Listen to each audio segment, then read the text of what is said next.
to 114. This bout is a split draw. Wow. A split draw. 114-114. 115-114 in favour of Sheeraz with a 118-110 in favour of Carlos Adames. Wow. Going back to this card on the 22nd of February over there in Riyadh. Brilliant card as it was. There were a few fights that have made me say, yeah, this whole setup isn't as pure as I would have wanted it to be. And obviously, it couldn't really be, could it? I think I was being a bit naive, thinking that it's going to be all above board and no one's going to get robbed and all of this type of stuff and the judges are going to be fair and stuff like this. This was the first robbery. I didn't think he would put on any rubbish fights. We've already established that he's putting on rubbish fights because he's put on this Conor Benn and Chris Eubanks Jr. fight. That's the worst fight he's ever put on. Hopefully that's the only bad fight he puts on. But other than that, this is the first controversy now, because this fight was scored as a split decision draw. And if you have two eyes and you saw what was going on from the first round to the last round, you don't have to be a boxing aficionado. You don't have to be a boxing scholar or a boxing expert to see that Carlos Adames won this fight easily. I couldn't give Hamzah Sheeraz no more than 3 rounds. If you want to be generous, give him 4. But 8 rounds to 4, that's the best you could give. And that's to Carlos Adames. One judge gave it, as you heard, a draw, 14-14. What are you watching? What was you looking at there? Another one gave it to Hamzah Sheeraz by a point, 115-114. What were you looking at? The only card that made sense was the 118-112 card. That's the only one.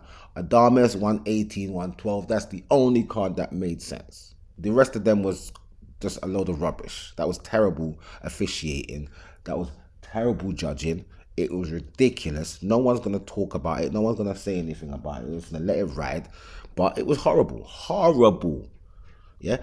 I'm just happy that they didn't rob Carlos Adames and try give Hamzah Sheeraz the fight and give him the belt off of that dead performance. Even Turki Al-Sheikh was like, this guy's going to lose this fight. And I think it was about round 9 or 10. He's got up and gone over to the ring and said, hey, yo, Hamzah, you're down, you know, mate. Remember, I rate my Muslim brothers and you're the one representative of the Muslim nation out here, boy. I need you to win this fight. Go and knock out this guy. Bro, what's wrong with you?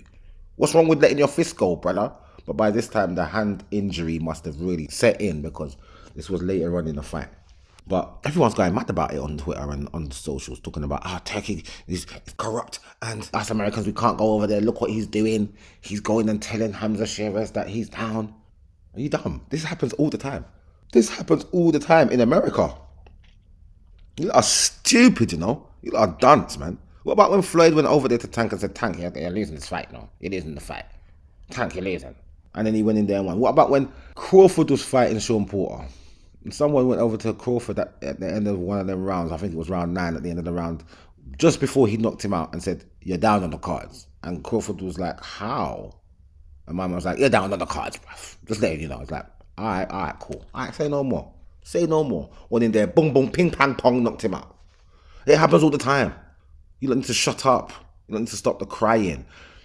So Carlos hasn't lost his belt. Very good on that. Hamzah Sheeraz needs to go back to the drawing board. He needs to go back to the drawing board. You're not a warrior, bruv. He went in there with an outfit of a Spartan. So he went in the ring with this Spartan outfit, right?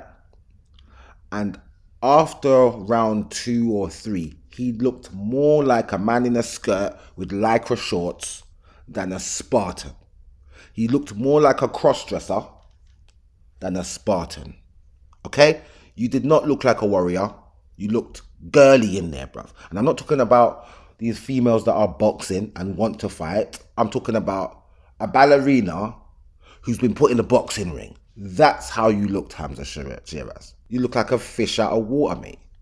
You did not go in there to win a fight. You went in there to survive. You must have felt some breeze past you from one of Carlos Adames' missed shots, and was like, and that must have been in round 1 or 2, and he was like, oh my days, I'm not engaging. I am not engaging. I'm just going to flick this jab out there, and I'm going to stay out here, and I'm just going to keep running around this ring because I'm not going to get knocked out, but I'm not going to win this fight. That's your thought process. That's what I saw from your actions, Hamzah Sheeraz. But it's cool. You live to fight another day. Get your hand healed. I'm not going to say it's not broken, but I remember having fights at school, punching a man in his head, and my hand swelling up just like what I'm seeing in these pictures. And my hand weren't broken. It was swollen, but it weren't broken. Fractured maybe, but it weren't broken. But anyway, I'm not going to dispute your broken hand. All I'm going to say is that hand must have been broken on your way to the ring. You must have broke it in the changing room when you was hitting the pads, preparing to go in there. Because from the very, very beginning, you fought like you didn't want to engage. You were not trying to win a title in that ring. It was so disappointed. I didn't do a prediction video for this fight, but if I did do a prediction video for this fight, I was saying that Hamzah Sheeraz is going to take this title from Carlos Adames. How wrong would I have been? Egg on my face. I would have been Conor Ben right now. Egg on my face like that. Yeah? But it's all good.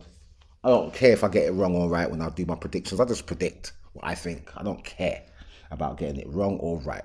I just say what I think from my thought processes. And this one I would have got totally wrong because I did not rate Carlos Adames as much as I should have, being that he is the champion. But I know that he hasn't beat a champion to become a champion. But one thing I do know from this fight is that he's levels above Hamzah Sheeraz. You understand? You need to go, and Hamzah Sheeraz needs to go and look to fight the winner of this Conor Ben Chris Eubanks Jr. fight. That's the best you can do, son.